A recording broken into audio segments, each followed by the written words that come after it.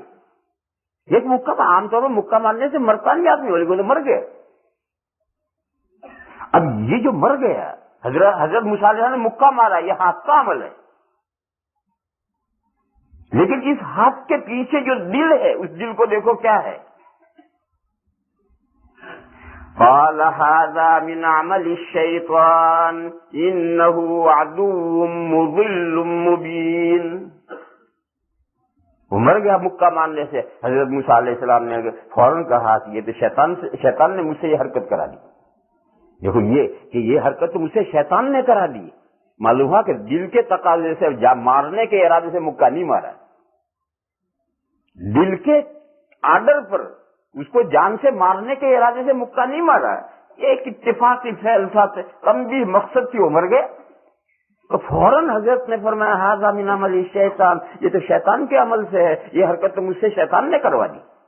انہ عدو مضل مبین، بے شک شیطان دشمن ہے، کھلا دشمن ہے اور گمراہ کرنے والا دشمن.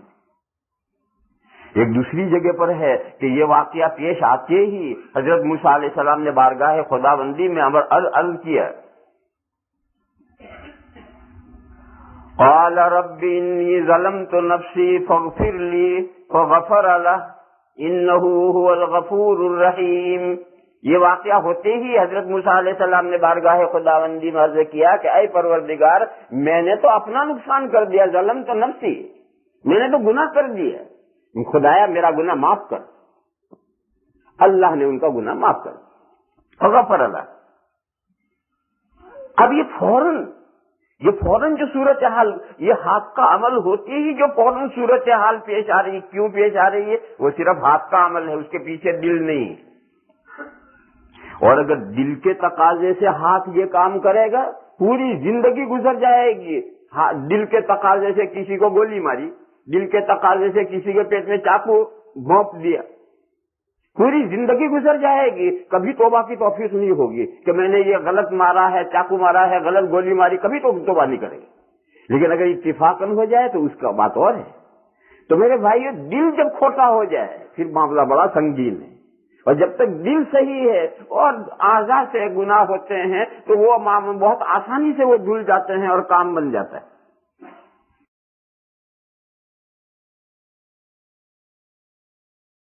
دیکھو ہر آدمی بخیل ہے.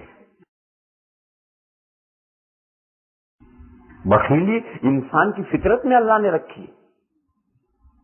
ایک 6 مہینے کا بچہ، اسے تم ایک ڈالر دکھاؤ پیلا پیلا، وہ فوراً ہاتھ لمبا کرے گا. دے دو، اسے مٹھی بھر لی، اب لیجیے ذرا اس کے پاس سے، روئے گا نہیں دے گا، مٹھی ایسے بھینچ رکھے گا، دے گا نہیں، اور زبردستی نکل کر روئے گا. یہی وہ بخیلی، جبکہ وہ جانتا بھی نہیں کہ ڈالر میرے کس کام کا ہے. مگر وہ جو فطرت میں بات ہوتی ہے وہ تو فطرت بچپن میں بھی ظاہر ہوتی ہے، ہر وقت میں ظاہر ہوتی ہے. تو بخیلی انسان کی فطرت میں ہے.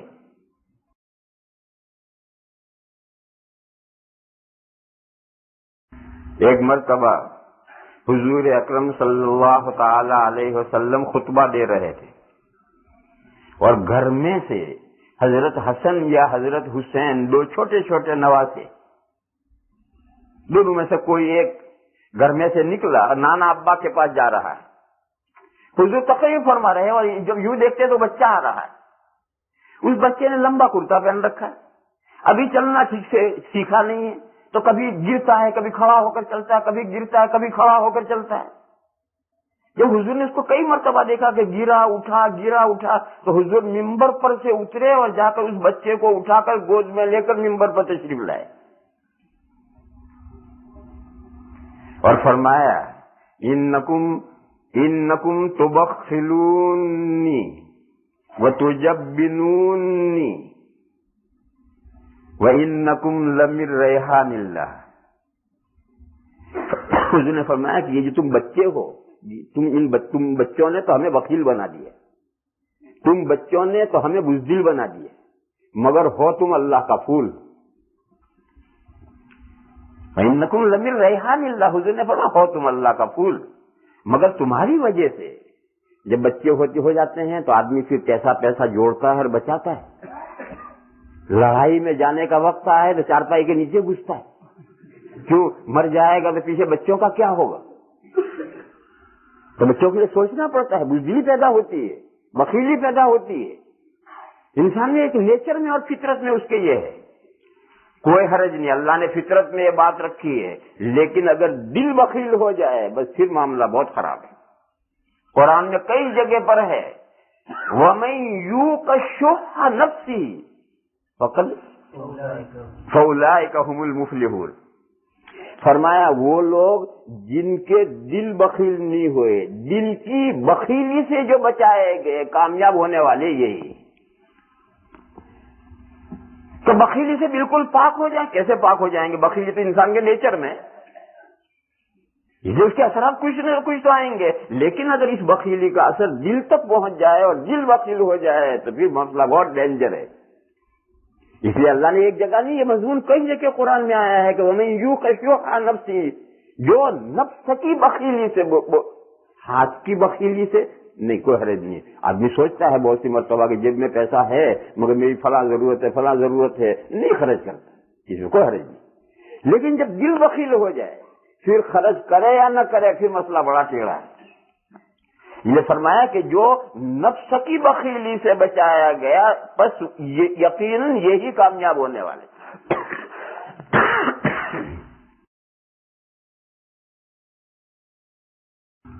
اور دل خوبیوں کو قبول کر لے, یہی کامیابی. دل خوبیوں کو قبول کر لے, چاہے ہاتھ وہ خوبی نہ کرے لیکن دل خوبیوں کو قبول کر لے. اردو کا محاورہ ہے بڑا دریا دل ہے, کہہ رہے بڑا دریا دل ہے. وہ دریا دل کون کہلاتا ہے؟ جس کا دل سخاوت کو قبول کر لے. جو دل بخیل ہو جائے, اس کی ضد ہے دل سخی ہو جائے. دل نے سخاوت قبول کر لی, دل دریا دل ہے, سخی دل ہے. اب رہا خرچ کرنا تو ہوگا اس کے پاس تو خرچ کرے گا, نہیں ہو گزارا کہاں سے کرے گا. لیکن جو دریا دل ہے وہ دریا دل ہے, چاہے خرچ کرے چاہے نہ کرے. یہی حال ہے. ایک شقی القلب ہو جاتا ہے, دل اس کا بدبخت ہو جاتا ہے. جس کا دل بدبخت ہو گیا اس کا انجام اچھا نہیں. اور ایک رحیم القلب ہوتا ہے, مہربان دل والا ہے. بتاؤ اس کائنات میں سرکار مدینہ سے بڑا کوئی رحیم القلب گزرا ہے یا ہو سکتا ہے؟ حضور سے زیادہ کوئی مہربان نہیں, خاص طور پر مومنین پر.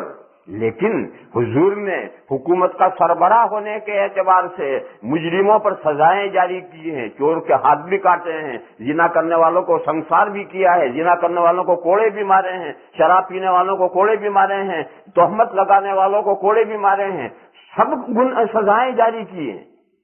کیوں؟ یہ سزائیں جاری کرنا یہی رحم دلی ہے, یہی رحم دلی ہے.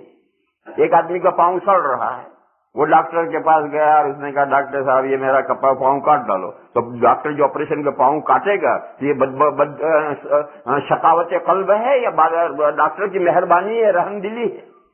وہ یہ ٹانگ نہیں کاٹے گا تو سارا سڑ جائے گا. تو اس کا کرم ہے کہ اس نے ٹانگ کاٹی. آج کل کے ڈاکٹر تو کرم ورم کچھ نہیں کرتے ہیں, وہ تو پیسہ بٹورتے ہیں. ان کو تو پیسہ چاہیے کہ شکار پھنسے جس کا آپریشن کرنا پڑے. لیکن آپ اس کو نظر انداز کرو, مثال سمجھنے کے لیے تو آپ کوئی بھی لے سکتے ہیں. اسی طریقے سے معاشرے میں جب سڑا لگ جاتا ہے تو اس سڑے کو دور کرنا ضروری ہے, اور اس سڑے کو دور کرنے کے لیے سزائیں دینی پڑتی ہیں, اور وہ سزائیں رحم دلی کے خلاف نہیں. تو رحم دلی, اس رحم دلی کے تقاضے کبھی یوں پورے ہوتے ہیں, کبھی تقاضے یوں پورے ہوتے ہیں. دل مہربان ہو گیا کامیاب ہے, اور دل بدبخت ہو گیا پتھر جیسا ہو گیا. چاہے وہ کسی کو انگلی بھی نہ لگائے, لیکن دل اس کا اگر سخت ہو گیا اور بدبخت ہو گیا تو پھر اس کا انجام ٹھیک نہیں. تو اس لیے پناہ چاہی گئی اب نفوس کی برائی سے, وَنَعُوذُ بِاللَّهِ مِن شُرُورِ أَنفُسِنَا, اور پناہ چاہتے ہیں ہم اپنے نفسوں کی برائی سے. وَمِن سَيِّئَاتِ أَعْمَالِنَا، اور اپنے کاموں کی برائی سے، یعنی برے کام ہونے سے ہم اللہ کی پناہ چاہتے ہیں کہ خدایا برے کاموں سے ہمیں بچا، برے کام ہم سے نہ ہوں، اچھے کاموں کی ہمیں توفیق دے، برے کاموں سے ہماری حفاظت فرما، ہم برے اعمال سے آپ کی پناہ چاہتے ہیں۔ اس کے بعد یہ مضمون ہے، یہ گویا دعا ہو گئی، اس کے بعد یہ مضمون ہے وَمَن يَهْدِهِ اللَّهُ فَلَا مُضِلَّ لَهُ، اور وہ شخص ہے جس کو اللہ ہدایت فرمائیں، جس کو اللہ راہ راست دکھا دیں، منزل مقصود تک پہنچا دیں، اسے کوئی دنیا کی طاقت گمراہ نہیں کر سکتی۔ تو قرآن کریم میں جگہ جگہ ایک قصہ ہے، وہ جادوگر جنہوں نے موسیٰ علیہ السلام کا مقابلہ کیا تھا، اللہ نے انہیں ہدایت دی، اللہ نے انہیں راہ راست دکھائی، اور وہ تمام جادوگر مسلمان ہو گئے، اللہ پر اور موسیٰ علیہ السلام پر ایمان لائے۔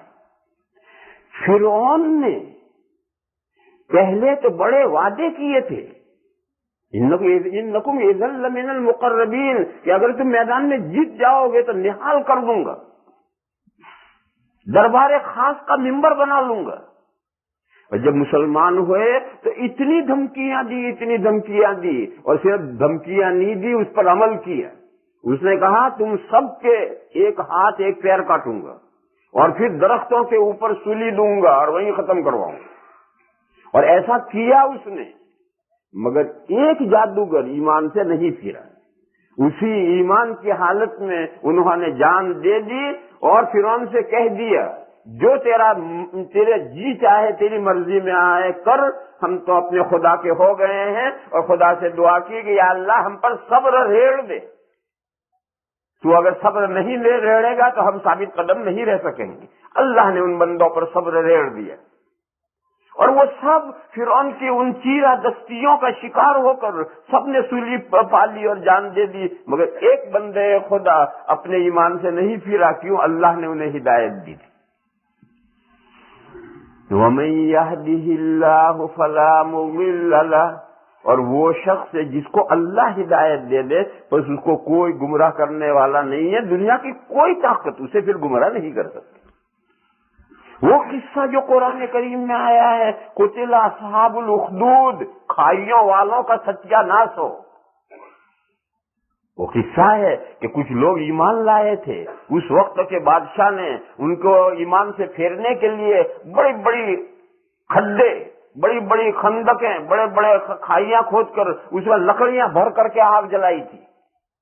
کسی جگہ پر اس آگ کے اوپر بڑے بڑے کڑھاؤ رکھ کر کے اس میں تیل گرم کیا تھا۔ جو مرد آتے تھے ان سے کہا جاتا تھا ایمان سے پھرو، اپنا ایمان چھوڑو ورنہ اس آگ میں ڈالیں گے۔ کوئی مرد کسی نے ایمان نہیں چھوڑا، سب آگ میں ڈال دیے گئے اور جل کر کباب ہو گئے۔ اور عورتوں کو اس تیل کے کڑاہوں میں ڈالا جاتا تھا۔ واقعے میں ہے کہ ایک عورت آئی ایسی جس کے ہاتھ میں گود میں دودھ پیتا بچہ تھا، انفنٹ۔ جب اس سے یہ کہا گیا اس نے انکار کر دیا، ایمان چھوڑنے سے انکار کر دیا، تو اس کی گود میں سے بچہ اٹھا کر پولیس نے گود میں سے بچہ لے کر کڑاہوں میں ڈالا۔ ماں کا دل اس وقت میں کیا ہوتا، تڑپ کر رہ گیا ماں کا دل۔ اور حدیث شریف میں ہے کہ اندیشہ تھا کہ کہیں وہ بے صبری کا مظاہرہ نہ کرے، اللہ نے اس بچے کو زبان دی، اور وہ تیل کے کڑاہوں میں سے وہ بچہ بولا کہ ماں گھبرا مت، میں بہت مزے سے ہوں، تو بھی آ میرے ساتھ۔ تو اس عورت کا ایمان اس بچے کے ذریعے سے کس نے بچایا؟ اللہ نے بچایا۔ جب اللہ تعالیٰ کسی کو ہدایت دیتے ہیں تو دنیا کی کوئی طاقت چھری سے ایمان کو چھین نہیں سکتی۔ چھری سے کاٹ کے اسے 2 ٹکڑے کر دو، وہ ایمان چھوڑ نہیں سکتا، کیونکہ وہ اللہ کا دیا ہوا ایمان ہے۔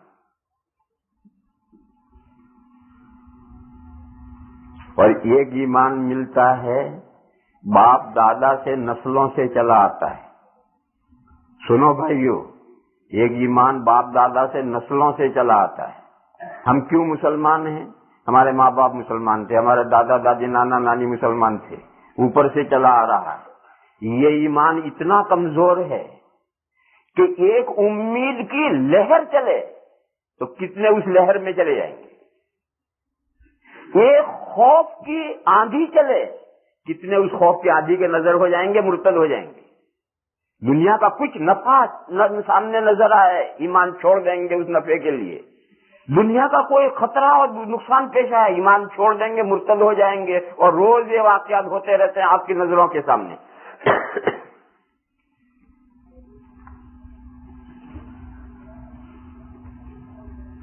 کیوں؟ یہ میراث میں ملا ہوا ہے، نسلن در نسلن چلا آ رہا ہے، وہ اللہ کا بخشا ہوا نہیں ہے، وہ اللہ سے مانگا ہوا نہیں ہے۔ اور ایک آج بھی ایک شخص ہے، وہ مسلمان ہوتا ہے کسی سے شادی کرنے کے لیے نہیں۔ یہ شادی کرنے کے لیے جو عورتیں مسلمان ہوتی ہیں یا مرد مسلمان ہوتے ہیں، یہ تو بڑا فتنہ ہے۔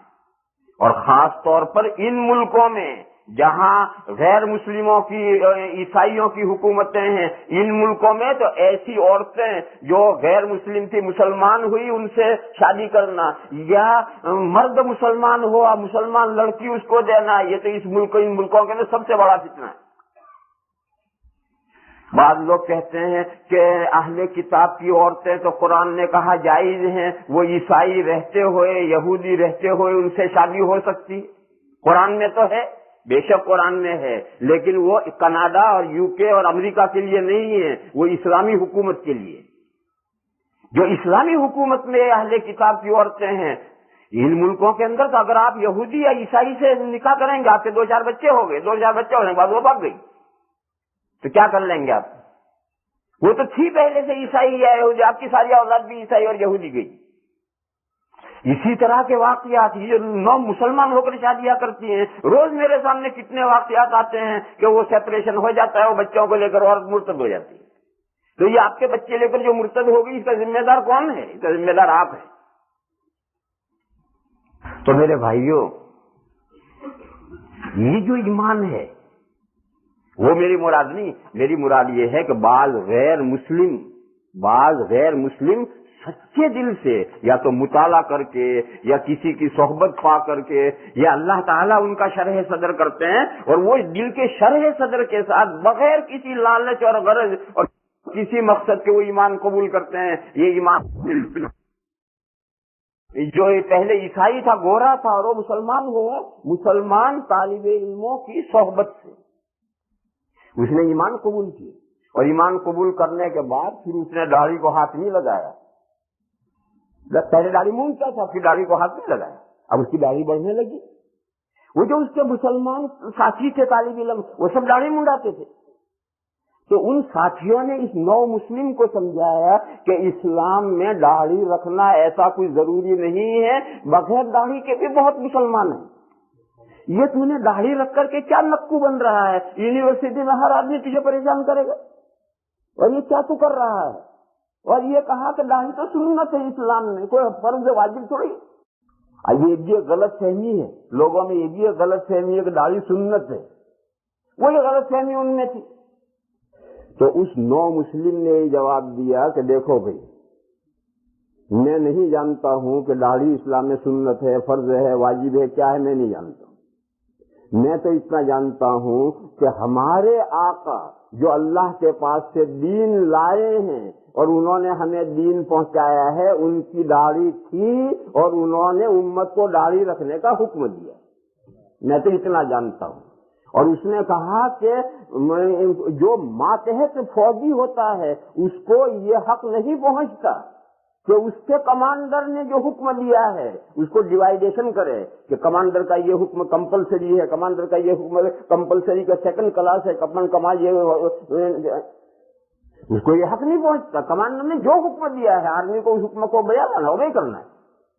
تو امت تو فوج ہے، کمانڈر ان چیف آقائے دو جہاں ہیں، انہوں نے حکم دیا ہے. اس نے کہا میں نہیں جانتا ہوں کہ وہ کس درجے کا حکم ہے, میں تو اتنا جانتا ہوں کہ میں جس پیغمبر پر ایمان لایا ہوں اور جس پیغمبر کے لائے ہوئے دین کو میں نے ایکسپٹ کیا, ان کی داڑھی تھی اور انہوں نے داڑھی رکھنے کا حکم دیا. اس سے آگے میں کچھ نہیں جانتا.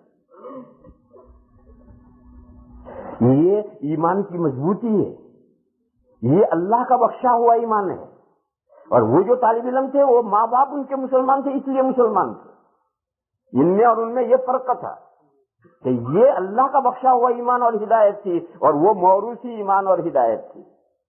اس لیے جس کو اللہ ہدایت دے دیں اس کی جڑیں ایسی پکی ہوتی ہیں, ان جڑوں کو کوئی ہلا نہیں سکتا.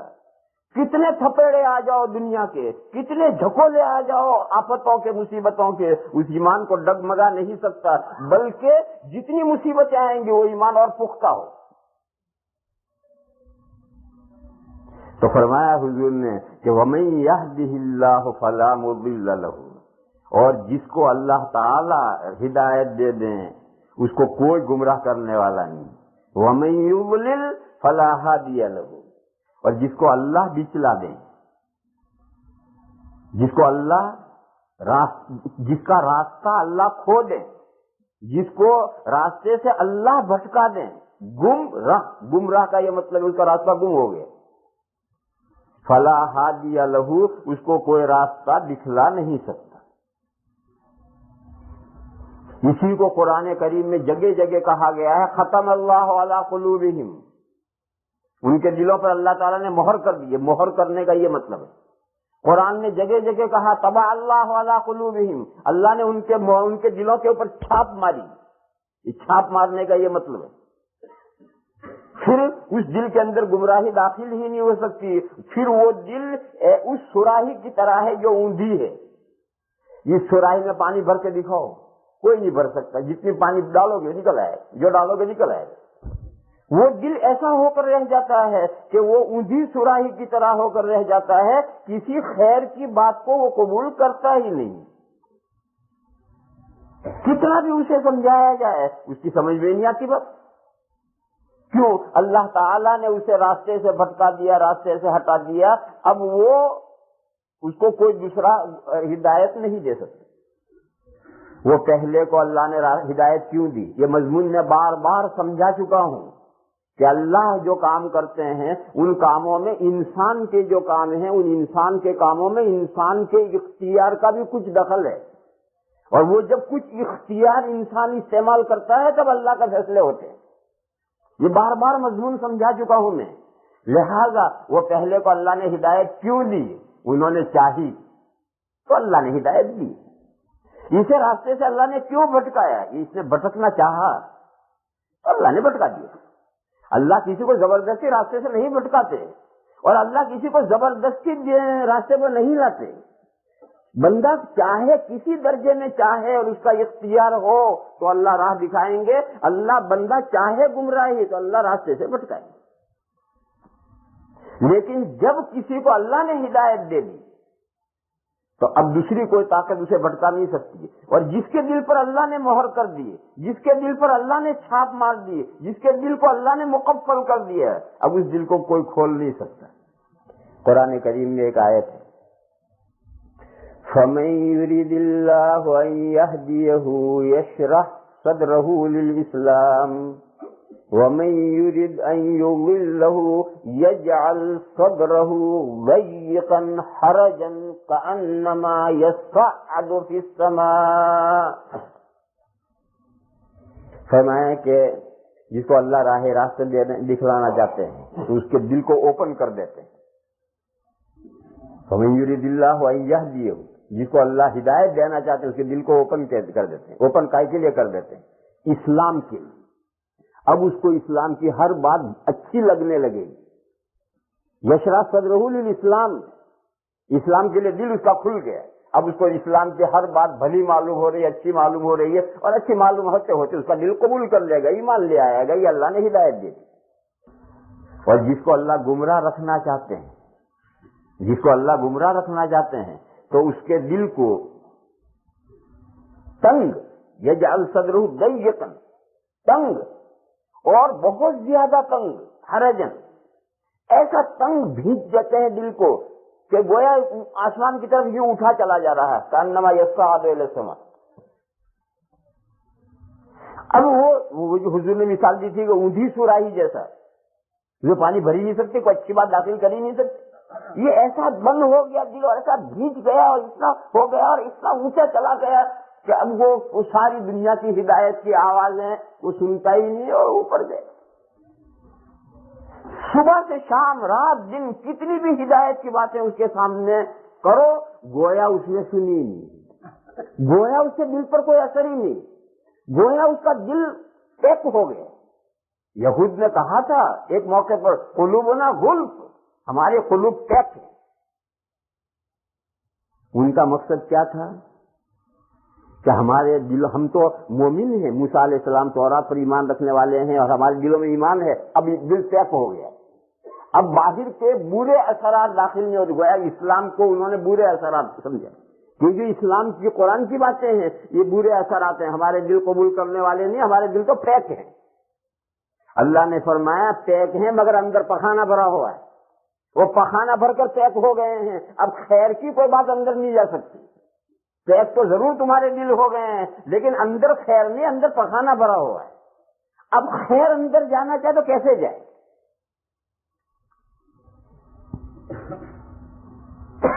اللہ نے فرمایا تم پر لعنت کی ہے، اللہ نے تم پر لعنت کی، اللہ نے کا مطلب یہ ہے کہ تمہارے دل یقیناً پیک ہیں، کوئی چیز تمہارے دلوں میں جا نہیں رہی مگر خیر نہیں جا رہی، اندر شر بھرا ہوا ہے۔ یہ جو دلوں پر مہر ہو جانا ہے، دلوں پر چھاپ پڑ جانا ہے، دلوں کا پیک ہو جانا ہے، دلوں کا تنگ ہو جانا ہے، بہت زیادہ تنگ ہو جانا ہے، آسمان کی طرف اٹھتے چلے جانا ہے، یہ سب یہی مضمون ہے کہ اگر انسان بات نہ سمجھے، انسان بات سمجھنے کے قریب نہ آئے، انسان کا دل خیر کی بات قبول نہ کرے، تو پھر دوسرا کوئی اسے کسی کے بس میں نہیں ہے، یہی مضمون ہے۔ انک لا تہدی من احببت ولکن اللہ یہدی من یشاء، بے شک آپ کسی کو ہدایت نہیں دے، حضور سے کہا جا رہا ہے کہ آپ کسی کو ہدایت نہیں دے سکتے، حضور کے طاقت میں بھی نہیں ہے، جب اس کا دل پیک ہو گیا اور وہ کوئی خیر کی بات سنتا ہی نہیں۔ قرآن میں جگہ جگہ پر ہے کہ افانت تسمع الصم او تہدی العمی، ایک آدمی بہرا ہے، کتنا بھی چلاؤ کتنا بھی چلاؤ وہ سنتا ہی نہیں، بہرے کو کون سنا سکے گا؟ اور اگر وہ آپ اشارے سے آپ کے ہونٹ ہلیں گے اور وہ کچھ سمجھے گا، بہرا سمجھنے کی کوشش کرے گا تو اونگا سمجھے گا۔ ایک بہرا بازار سے آ رہا تھا ٹھیلے میں سبزی لے کر، اس کا دوست ملا، اس نے کہا چچا کیسے ہو؟ اس نے کہا بھرتے بناؤں گا، یعنی بیگن لایا ہوں اس کے بھرتے بناؤں گا۔ لا الہ الا اللہ۔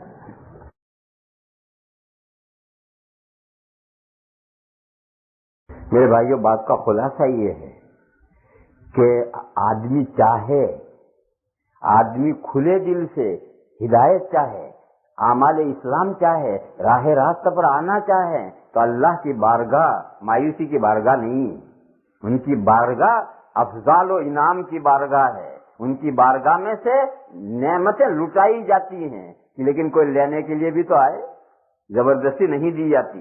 اس لیے میرے بھائیوں دلوں کو کھولو اور اللہ کی طرف متوجہ کرو، اللہ تعالیٰ کے دین کی باتیں سنو، پڑھو، مطالعہ کرو۔ آپ حضرات سمجھدار ملک کے رہنے والے ہیں اور یہ جانو کہ یہ دنیا کی زندگی ہی سب کچھ نہیں ہے، آگے دوسری زندگی آتی ہے جو اصل زندگی وہ ہے، یہ دنیا کی زندگی تو اگلی زندگی کے پریپریشن کے لیے، وہاں کی تیاری کرنے کے لیے زندگی تو ہے، اور اللہ نے ہدایت دے دی، پھر انشاءاللہ پھر کوئی گمراہ نہیں کر سکتا، اور اگر اللہ کی طرف سے ہدایت کے فیصلے نہ ہوں تو پھر کوئی دوسرا ہدایت کی راہ پر ڈال نہیں سکتا۔ یہ مضمون آیا ہے وَمَن يَهْدِهِ اللَّهُ فَلَا مُضِلَّ لَهُ وَمَن يُضْلِلْهُ فَلَا هَادِيَ لَهُ۔ اس کے بعد ہے اشہد، اب نشہد نہیں۔ دیکھو اب تک تو آپ سب کی طرف سے ایک جملہ ہے، نحمدہ نستغفرہ نعوذ باللہ، آپ کو کچھ نہیں کرنا، مگر اب جو الفاظ آئیں گے وہ ایک آدمی کے لیے آئیں گے، لہذا آپ کو جواب میں شریک ہونا ہے۔ دیکھو اذان دینے والا کہتا اشہد اللہ، اشہد، نشہدو نہیں کہتا. اگر وہ نشہدو کہتا تو ہمیں کوئی جواب دینے کی ضرورت نہیں، ہماری طرف سے اس نے گواہی دے دی. لیکن وہ نشہدو نہیں کہتا، وہ کہتا اشہدو، میں گواہی دیتا ہوں. اب سننے والوں کا بھی فریضہ ہے کہ وہ بھی کہیں گا اشہدو، میں بھی گواہ دیتا ہوں. ہر ایک کہے گا اشہد ان لا الہ الا اللہ. جب وہ کہے گا اشہد ان محمد، میں گواہی دیتا ہوں کہ حضرت محمد، تو اب سننے والے کو ہر ایک کو کہنا ہے کہ میں بھی گواہی دیتا ہوں. یہ کہے گا میں بھی گواہی دیتا ہوں، وہ کہے گا میں بھی گواہی دیتا ہوں. یہ وہ اذان کا جواب ہے. تو اب جو جملے شروع ہو رہے ہیں اس میں حضور نے واحد متکلم کے صیغے استعمال کیے ہیں، لہذا اب سننے والا ہر ایک وہ بھی کہے گا کہ میں بھی یہ بات گواہی دیتا ہوں. حضور نے فرمایا اشہد ان لا الہ الا اللہ وحدہ لا شریک لہ. حضور نے فرمایا کہ میں گواہی دیتا ہوں اس بات کی کہ اللہ کے سوا کوئی معبود نہیں، وہ اکیلے ہی معبود ہے وحدہ، ان کا کوئی ساجی پارٹنر بھاگیدار شریک نہیں. خدائی میں، خدا ہونے میں، بندگی میں، ورشپ میں وہی اکیلے خدا ہیں اور انہی اکیلوں کے لیے بندگی ہے. بندگی میں ان کا کوئی بھاگیدار نہیں ہے کیونکہ خدائی میں ان کا کوئی بھاگیدار نہیں ہے، خدا وہ اکیلے ہیں. میں اس بات کی گواہی دیتا ہوں. جب یہ کہے گا کہنے والا تو سننے والا ہر آدمی اپنے دل میں کہے گا کہ میں بھی اس کی گواہی دیتا ہوں. اگر وہ مسلمان ہے، اور اگر مسلمان نہیں ہے تو پھر وہ قصہ میں نے سنایا تھا یقول المسلم، بھول گئے آپ لوگ. ایک یہودی اذان دیتا تھا نا، تو جب اشہد ان محمد رسول اللہ آتا تھا تو وہ اشہد نہیں کہتا تھا، یہ بڑھاتا تھا یقول المسلم، مسلمان یہ کہتا ہے کہ اشہد، گواہی دیتا ہوں میں.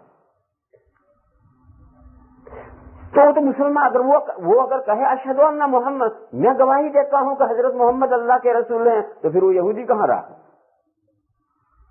مسلمان ہو گئے. اور اگر گواہی فقط دل سے دے، وہ کیا استغفر، صرف زبان سے گواہی دے اور دل میں حضور کو نبی نہ مانے، تو پھر یہ منافق ہے، اعتقاد کا منافق کہ زبان سے اقرار ہے اور دل سے انکار ہے. اور یہ جو یہ نفاق ہے، عقیدے کا نفاق، یہ کفر سے بھی بدتر ہے.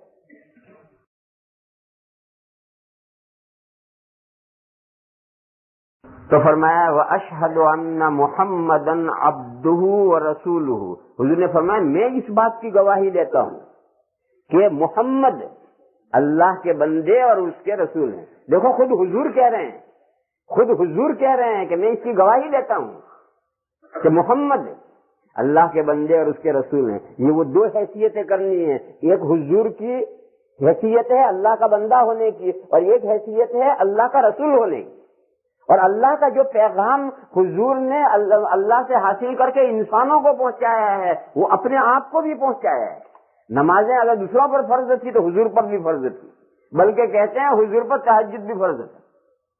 روزے دوسروں پر فرض تھے تو حضور پر بھی فرض تھے. جتنی عبادتیں دوسروں پر فرض تھی سب حضور پر تھی. کوئی ایسی عبادت نہیں ہے جو دوسروں پر فرض ہو اور حضور پر فرض نہ ہو. ایسا تو ہے کچھ زائد. رہے معاملات دیکھو، ایک ہے عبادت اور ایک ہے معاملات میں حضور کی کچھ خصوصیات تھی. معاملات میں حضور کی کچھ خصوصیات تھی، جیسے امتی زیادہ سے زیادہ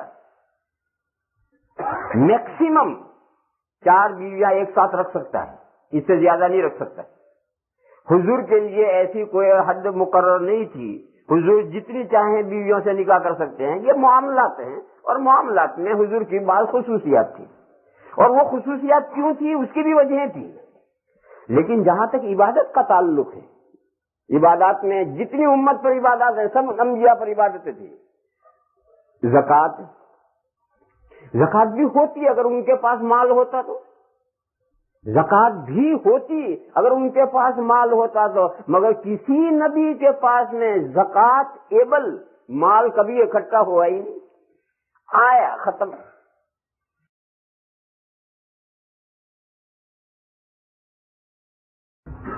حضور کے پاس مال آتا تھا لیکن رات نہیں گزرتی تھی، مال آیا شام تک نہ بانٹ دیے.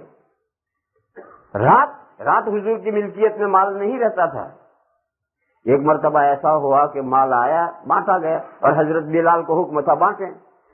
شام کو عشاء کے بعد حضور نے پوچھا کہ بھئی وہ مال تقسیم ہو گیا؟ تو حضرت بلال نے کہا کہ نہیں یا رسول اللہ, تو تقسیم نہیں ہوا. تو حضور نے فرمایا پھر آج رات میں گھر میں نہیں جاؤں گا, یہی مسجد میں لیٹوں گا. چنانچہ اس رات حضور گھر میں تشریف نہیں لے گئے, وہ پوری رات مسجد میں لیٹے. خیر صبح ہوئی, پھر وہ مال تقسیم ہونا شروع ہوا. عشاء کی نماز کے بعد حضرت بلال نے خود ہی آ کر رپورٹ دی حضور کے پوچھنے سے پہلے, اور یہ الفاظ کہے کہ یا رسول اللہ, اللہ نے آپ کو آرام پہنچایا, یعنی وہ مال تقسیم ہو گیا. ہمیں مال جمع ہونے سے آرام ملتا ہے, انبیاء کو تو مال تقسیم ہونے سے آرام ملتا تھا. تو جن کو مال تقسیم ہونے سے آرام ملتا ہو, ان کے پاس اتنا مال کبھی اکٹھا ہوا ہی نہیں کہ جس میں زکوٰۃ واجب ہو. اور پھر زکوٰۃ تو واجب اکٹھا ہو, نصاب, اور پھر سال بھر رہے تب زکوٰۃ آتی ہے. ان کے پاس تو اتنا نصاب کے بقدر کبھی مال رہا ہی نہیں سال بھر. اس لیے زکوٰۃ انبیاء پر زکوٰۃ اس لیے نہیں ہے کہ زکوٰۃ کی نوبت ہی نہیں آئی. کوئی کہے کہ حضرت سلیمان تو بادشاہ تھے اور حضرت داؤد تو بادشاہ تھے, وہ بھی فقیر تھے. جواب یہ ہے کہ حضرت سلیمان اور حضرت داؤد تک کیوں چلے جاتے ہو, ہمارے آقا بھی تو بادشاہ تھے. پوری اسلامی اسٹیٹ اور اسلامی گورنمنٹ کے حضور سربراہ تھے, امیر المومنین کے بادشاہ تھے. اور جب اس بادشاہ کا یہ حال ہے تو وہ بادشاہ کا حال یہ نہیں ہو سکتا. وہ بھی انبیاء ہیں, یہ بھی نبی. اور یہ تو انبیاء ہیں, ایسے ایسے امتی گئے ہیں. ابو بکر ایسے ہی گئے ہیں, عمر ایسے ہی گئے ہیں, حضرت عمر ابن عبدالعزیز ایسے ہی گئے ہیں. عمر ابن عبدالعزیز ایک بڑے 100 سال پورے ہونے پر خلیفہ ہوئے, صحابی نہیں ہے, تابعی ہیں. جب ان کا انتقال کا وقت آیا تو لوگوں نے کہا کہ حضرت آپ کا انتقال تو ہو رہا ہے اور آپ کے بچوں کے لیے آپ کچھ چھوڑ تو جاری رہے. بادشاہ ہیں, پوری آدھی دنیا کے بادشاہ ہیں.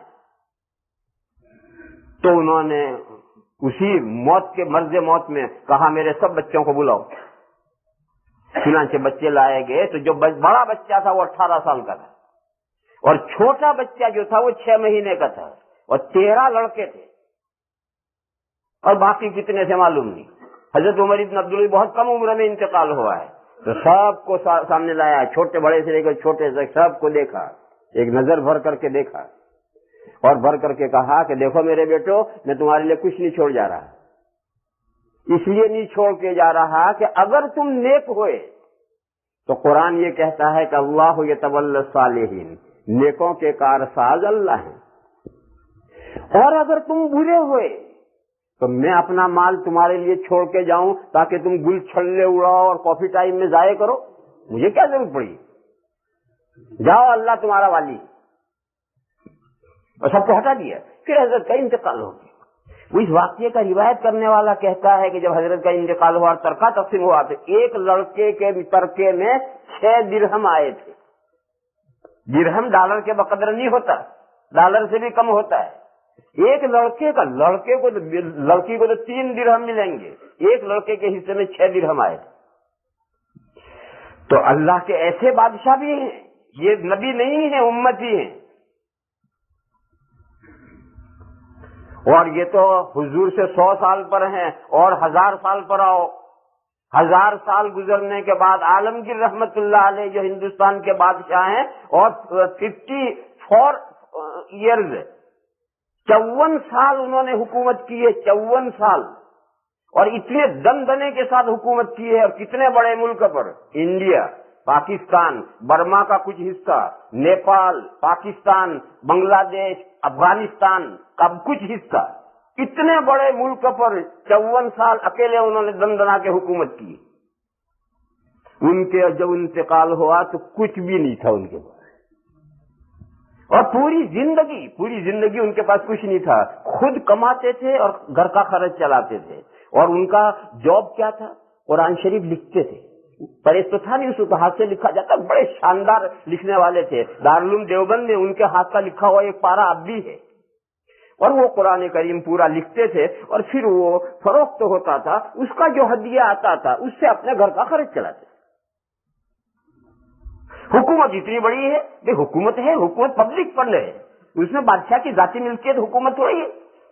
اپنی ذاتی ملکیت وہ قرآن لکھ کر بیچ کر اس کے آمدنی سے اپنا خرچ چلاتے تھے. یہ قصہ میں نے پہلے بھی کبھی سنایا تھا حاجی عالمگیر رحمت اللہ علیہ کا، کہ حضرت کے ہاں ایک تو سرکاری لنگر خانہ تھا جس میں روزانہ ہزاروں آدمی کھاتے تھے اور بڑا نظام تھا، اور ایک حضرت کے اپنے گھر کا باورچی تھا، اس میں حضرت کے گھر کا ہی صرف کھانا پکتا تھا. تو جو باورچی رکھتے تھے مہینہ ہوتے ہوتے حضرت سے خوشامد کر کے اپنا تبادلہ وہ سرکاری لنگر خانے میں کروا لیتا تھا. پھر حضرت کو دوسرا باورچی ڈھونڈنا پڑتا تھا. تو ایک من چلا تھا باورچی، اس نے کہا کہ تماشا کیا ہے، کوئی باورچی بادشاہ کے کیوں نہیں ٹھہرتا، میں جاؤں گا دیکھوں کیا تماشا ہے. بعض لوگ بڑے ذہین سمجھدار ہوتے ہیں، کسی چیز کا راز معلوم کرنا چاہتے ہیں کہ کیا راز ہے. شیخ سعدی رحمت اللہ علیہ جب ہندوستان میں آئے تھے تو سومناتھ میں ایک مورتی تھی، بت تھا، جس کے سامنے مہینے میں یا سال میں لوگ آتے تھے مرادیں مانگنے کے لیے. ارے بڑا مجمع لگتا تھا، اور جب سب اپنی مرادیں مانگتے تھے تو وہ بت یوں ہاتھ اٹھاتا تھا، دعا کرتا تھا.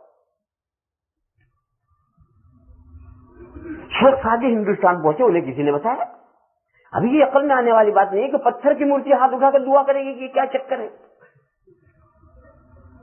تو ان کو جستجو ہوئی کہ اس کا راز کیا ہے. تو وہ پہلے تو بنے ہندو، پھر بنے پنڈت، پھر پنڈت کا بڑا کرتے کرتے اس مندر کا پجاری بنے، اور ان پجاریوں کے ساتھ دوستی اور تعلقات گانٹھے کہ یہ مورتی ہاتھ کیسے اٹھاتی. یہ سارا قصہ انہوں نے بوستان میں لکھ رکھا ہے. ایک رات کو جب معلوم ہوا کہ کل وہ دن ہے جس دن میں سارے دنیا کے لوگ مرادیں مانگنے آئیں گے اور یہ مورتی ہاتھ اٹھائے گی، تو وہ جب سب سو گئے تو اب یہ اکیلے سوئے نہیں، اور انہوں نے چپا چپا چھان مارا کہ ہے چکر کیا ہے. تو انہیں کچھ نشان نظر آیا، اس نشان کو کچھ ہٹایا تو وہاں سے ایک ڈھکنا کھلا. اب وہ جو اندر اترے تو اندر ایک آدمی بیٹھا ہے اور اس کے ہاتھ میں 2 رسیاں ہیں، اور وہ رسیاں مورتی کے پیروں میں ہو کر اندر جا کر ہاتھوں میں گئی ہوئی. اب یہ رسیاں کھینچے گا تو وہ ہاتھ اٹھیں گے. تو انہوں نے اس کم وقت کو مار ڈالا، مار کے اسی کنویں میں ڈالا، اور رات ہی رات میں مندر سے بھاگ گئے. یہ سارا قصہ انہوں نے بوستان میں خود لکھ رکھا ہے. گنپتی جو دودھ پیتی وہ بھی ایسے ہی پیتی، منہ میں ڈالا سورین میں سے نکل کر بہ گیا، اور لوگوں نے دیکھا کہ ایک پاؤ دودھ ڈالا تھا وہ کہاں گیا، وہ اس کی سورین میں سے نکل گیا. وہاں سوراخ ہے، ادھر وہ سوراخ بنا رکھا، ادھر سے دودھ پلاؤ گے وہ سوراخ سے نکل گیا. اور لوگوں نے کہا گنپتی دودھ پیتی، وہ سب دودھ اسی طرح سے پیتی، اور ہاتھ اسی طرح سے اٹھتے ہیں. اس میں کچھ نہ کچھ راز ہوتا ہے، اور بعض کو اللہ کے بندے ایسے ہوتے ہیں اس راز کے پیچھے پڑتے ہیں. وہ راز کیا ہے؟ تو یہ بھی اس کے پیچھے پڑا کہ بادشاہ کے کیا راز ہے، کوئی باورچی ٹھہرتا کیوں نہیں. میں جاؤں گا نوکری کروں گا، مجھے درخواست دی کہ حضور میں آپ کے مطبخ کی کھانا پکانا جاتا ہوں. عالمگیر نے بلایا اور کہا کہ بھئی دیکھو ہمارے یہاں کوئی باورچی ٹھہرتا ویرتا ہے نہیں، تم بھرپور تنخواہ مانگ لو، تمہیں جتنی تنخواہ چاہیے. میں روز روز کہاں باورچی ڈھونڈنا پھروں، تمہیں جتنی تنخواہ چاہیے مانگ لو، مگر پھر تم کل کو یہ مت کرنا کہ مجھے سرکاری باورچی خانے میں منتقل کر دیا جائے. تم یہی مانگ لو جتنی تمہیں تنخواہ چاہیے. ہے تو اس نے جو مانگنی تھی مانگ لی. کام شروع ہو گیا. بادشاہ کے یہاں معمول یہ تھا کہ روزانہ کچی کھچڑی چاول، ایک کھچڑی 1 سیر تول کر پکتی تھی. اسی طرح سے آٹا تول کر پکتا تھا، اور اس کی اتنی روٹیاں بنتی تھی. جو روٹیاں دوپہر کو بنتی تھی آدھی بادشاہ کے دسترخوان پہ چلی جاتی تھی، آدھی رانی کے یہاں چلی جاتی تھی، بیگم کے یہاں چلی جاتی تھی. کھچڑی آدھی بادشاہ کے یہاں شام کو چلی جاتی، آدھی وہاں چلی جاتی تھی. وہ دونوں کھا لیتے تھے، برتن خالی آتے تھے، یہ 2 کر کے بیٹھ جاتے تھے. یہ تو ایک دن یہ معمول، دوسرے دن یہ معمول، تیسرے دن یہ معمول، روز یہ معمول ہے. اور یہ جو سرکاری ملازم ہوتے ہیں ان کو اصل جو تنخواہ ہے وہ پیش نظر نہیں ہوتی، وہ اوپر کی آمدنی کتنی ہوتی ہے اور دیگچی کے نیچے سے کتنا بچتا ہے اور نکلتا ہے. وہاں دیگچی کے نیچے کچھ نہ بچتا ہے کچھ نہ نکلتا ہے. اب پریشان ہو گئے تو روز یہی ہے. اب جان چھوڑا ہے تو کیسے چھوڑا ہے؟ پہلے سے معاہدہ کر رکھا ہے. تو اس نے کہا کہ بادشاہ کو پریشان کرو. کوئی جنلا کر کے خود ہی کہے گا دور کم وقت بھاگ.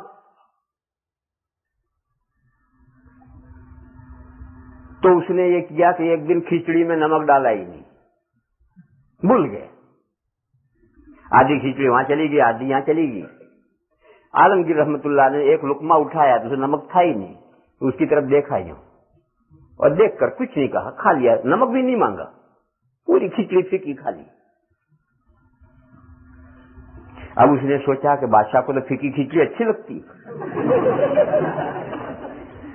تو 2-4 دن گزرنے دیے، پھر ایک دن 4 گنا نمک ڈالنا. جس کو پھیکا اچھا لگے گا وہ نمکین نہیں کھا سکے گا. 4 گنا نمک ڈال.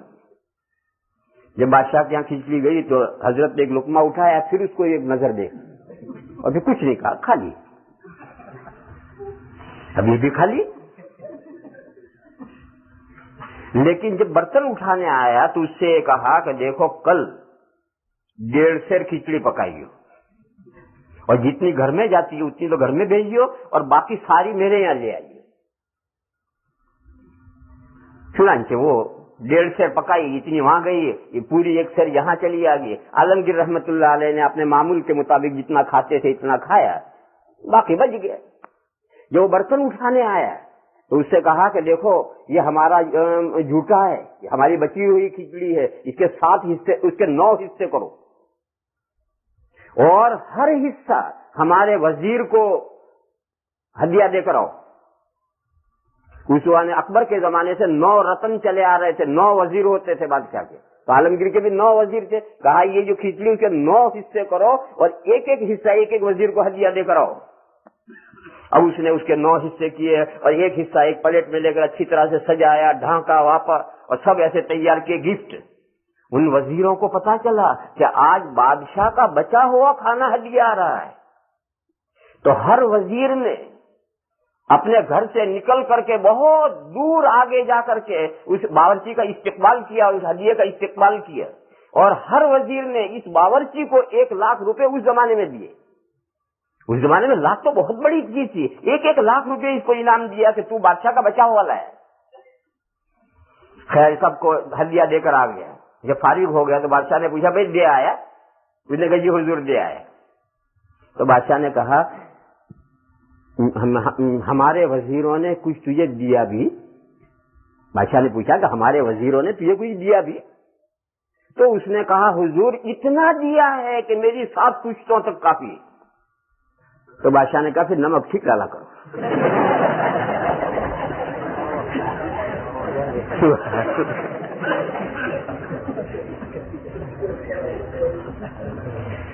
دیکھو بادشاہ کے پاس دینے کے لیے کچھ نہیں تو دلوایا، کہیں اور سے دلوایا.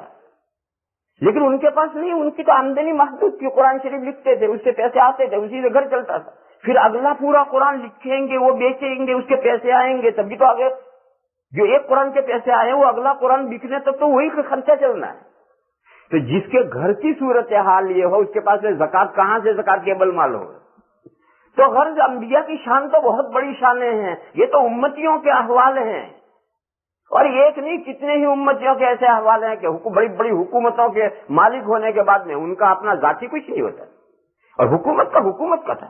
یہی عمر ابن عبدالعزیز رحمت اللہ علیہ جب رات کو حکومت کے کام کرنے کے لیے بیٹھتے تھے، فرامین لکھنے کے لیے بیٹھتے تھے تو 2 بتیاں رہتی تھی ان کے پاس. ایک بتی جلتی تھی اور جب حکومت کے کام نمٹ گئے اپنا کام تو یہ بتی بجھا دیتے تھے اور اپنی بتی جلاتے تھے اور اپنی بتی جلا کر کے پھر اپنا کام کرتے تھے.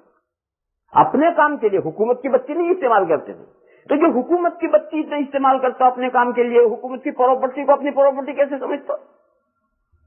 تو اس لیے اگر کسی کے ذہن میں یہ سوال آئے تو یہ جس کا جواب یہ ہے کہ ہر عبادت نبیوں پر پہلے ہے، بعد میں دوسروں پر ہے.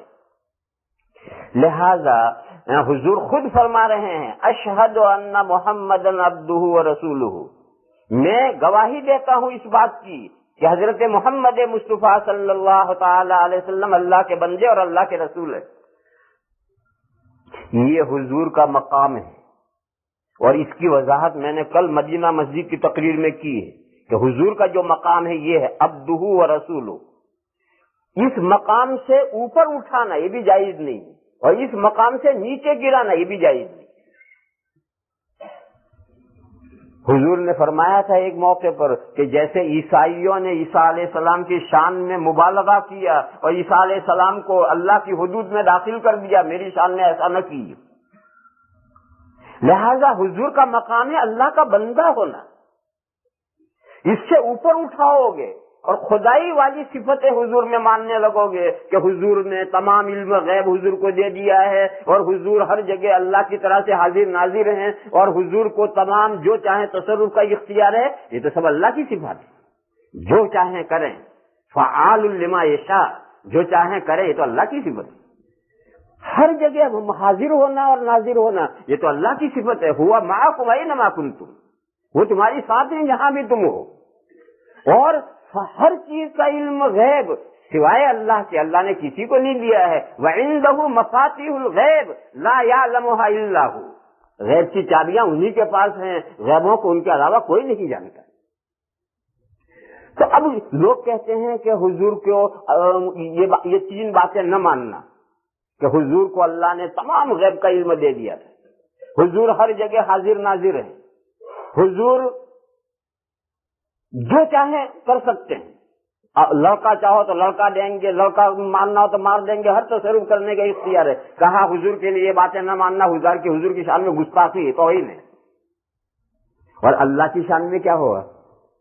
یہ باتیں حضور میں ماننا حضور کے اعزاز ہے، حضور کی محبت ہے، حضور کے قدر افزائی ہے۔ حضور کی تو قدر افزائی اللہ کی شان میں کیا ہوا؟ اللہ کی شان میں گستاخی ہو گئی۔ جو چیز اللہ نے ایک بندے کو نہیں دی ہے، ایک بندہ اللہ کا بندہ ہے، اس کو اٹھا کر اللہ کے برابر خدائی کی کرسی پر بٹھا دینا اور خدائی کی والی صفات اس کے اندر مان لینا، یہ تو اللہ کے ساتھ گستاخی ہے اور اللہ کی شان میں توہین۔ اس لیے حضور کا مقام یہ ہے، اور ہر نبی کا، عیسیٰ علیہ السلام ہو، موسیٰ علیہ السلام ہو، کوئی اب ابنہ اللہ کا سن آف گاڈ نہیں ہے۔ جتنے بندے ہیں وہ سب کے سب عبدہ ہیں، اللہ کے بندے ہیں۔ عیسیٰ علیہ السلام بھی اللہ کے بندے ہیں، سرکار مدینہ بھی اللہ کے بندے ہیں، فلاں بھی اللہ کے بندے ہیں، سب اللہ کے بندے ہیں، مگر ماؤ شما جیسے بندے نہیں ہیں۔ ہم بھی اللہ کے بندے ہیں مگر ماؤ شما کے جیسے اللہ کے بندے نہیں ہیں، وہ اللہ کے رسول بھی ہیں۔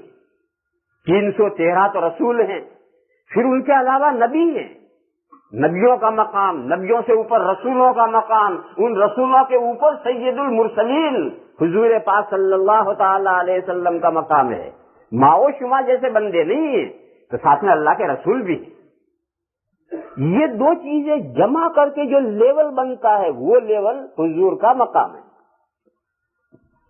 تو فرمایا حضور نے کہ میں گواہی دیتا ہوں کہ محمد صلی اللہ علیہ وسلم اللہ کے بندے اور اس کے رسول ہیں۔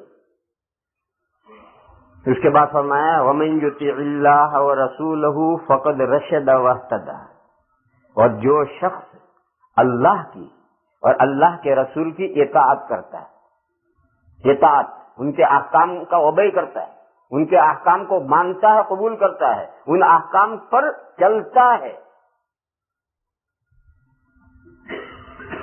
تو یقیناً وہ راہ راستہ پر آ گیا اور اس نے ہدایت پا لی۔ وَمَن يُطِعِ اللَّهَ وَرَسُولَهُ فَقَدْ رَشَدَ وَاهْتَدَى۔ میرے بھائیو، مسلمان کا نام لگ جانے میں یا اپنے بارے میں اس خوش فہمی میں کہ میں مسلمان ہوں، مومن ہوں، کامیابی ہدایت پوری اس میں نہیں ہے۔ ہاں، ہدایت پوری ہے اللہ نے اور اللہ کے رسول نے جو احکام دیے ان کی اطاعت کرو تو کامیابی ہدایت ہے۔ فرمایا وَمَن يُطِعِ اللَّهَ وَرَسُولَهُ فَقَدْ رَشَدَ وَاهْتَدَى، اور جو شخص اللہ کی اور اللہ کے رسول کی اطاعت اور فرمان برداری کرتا ہے تو یقیناً وہ راہ راستہ پر آ گیا اور اس نے ہدایت پا لی۔ وَمَن يَعْصِهِمَا فَلَا يَضُرُّ إِلَّا نَفْسَهُ، اور جو دونوں کی نافرمانی کرتا ہے،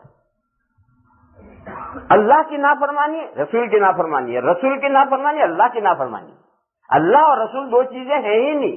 رسول نے کوئی حکم اپنی طرف سے نہیں دیا ہے، رسول نے جو حکم دیا ہے اللہ کی طرف سے دیا ہے، لہذا اللہ کے احکام رسول کے احکام ہیں اور رسول کے دیے ہوئے احکام اللہ کے احکام ہیں، لہذا ایک کی نافرمانی ہو ہی نہیں سکتی۔ جہاں بھی نافرمانی کرو وہ دونوں کے ساتھ نافرمانی ہوگی۔ فرمایا وَمَن يَعْصِهِمَا فَلَا يَضُرُّ إِلَّا نَفْسَهُ، اور جو شخص ان دونوں کی نافرمانی کرتا ہے وہ نہیں ضرر پہنچاتا ہے مگر اپنی ذات کو۔ اللہ کی نافرمانی کرو گے، اللہ کے رسول کی نافرمانی کرو گے، اللہ کی شان میں کیا کمی آ جائے گی اور رسول کی عزت میں کیا کمی آ جائے گی، تمہارا ہی نقصان ہے، تو اپنے نفس کو ضرر پہنچاتے ہیں۔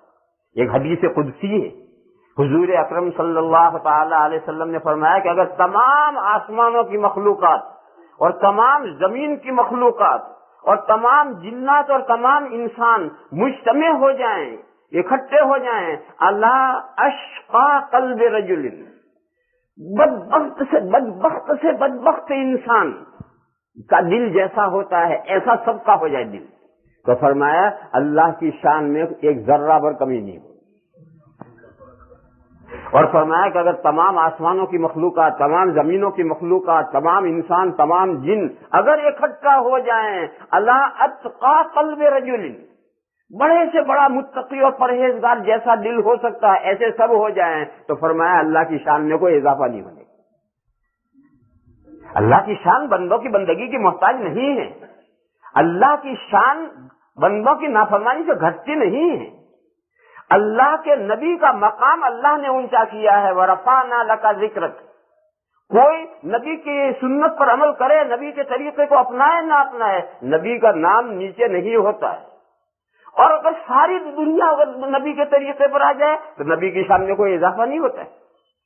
ایک شاعر نے کہا ہے کہ دیکھو اس دنیا میں جو بھی عروج مانے ترقی، جو بھی عروج ہے ہر عروج پر زوال ہے، کسی نہ کسی دن وہ زوال پر آتا ہے۔ اس نے کہا ہے شاعر نے، پنہا مانے پوشیدہ، پنہا ہر عروج میں زوال ہے، پنہا ہر عروج میں زوال ہے، ایک نام مصطفیٰ ہے جو بڑھ کر گھٹا نہیں۔ ایک نام مصطفیٰ ہی ایسا ہے کہ جو بڑھ گیا بڑھتا ہی چلا گیا، گھٹا نہیں کبھی آج بھی۔ لہذا میرے بھائیوں، اگر کوئی اللہ کے رسول کے احکام کی نافرمانی کرتا ہے تو اپنے ہی ذات کا نقصان کرتا ہے، کسی اور کا نقصان نہیں کرتا ہے۔ وَلَا يَضُرُّ اللَّهَ شَيْئًا، اور اللہ کا کوئی نقصان کوئی کچھ نہیں بگاڑتا ہے۔ یہ وہ خطبہ ہے، اس خطبے کو حضور پڑھ کر کے پھر آگے مضمون شروع کرتے تھے۔ پھر وہ مضمون میں 4 باتیں آتی تھی جو میں نے ایک دن جمعہ کے خطبے میں شروع کی تھی، وہ 4 باتیں آتی تھی، پھر وہ 4 باتیں کہہ کر پھر اوکیزن موقع کے مناسب سے جو بات کہنی ہو بات آتی تھی۔ لیکن یہ خطبہ تو ہر تقریر کے شروع میں رہتا ہی تھا، اور یہ مضامین تو بار بار امت کے سامنے ڈالے جاتے تھے۔ آج ہماری بدقسمتی ہے کہ ہم عربی نہ جاننے کی وجہ سے ان مضامین کو سمجھتے نہیں ہیں، صرف تبرک سمجھتے ہیں۔ اس لیے میں نے مناسب سمجھا کہ ان مضامین کی وضاحت کر دوں تاکہ آپ حضرات کے ذہن میں رہیں اور آپ حضرات ان سے استفادہ کریں۔ اللہ تعالیٰ ان مضامین کو سمجھنے کی اور ذہن میں رکھنے کی اور اس پر عمل کرنے کی توفیق عطا فرمائے۔ وآخر دعوانا ان الحمدللہ۔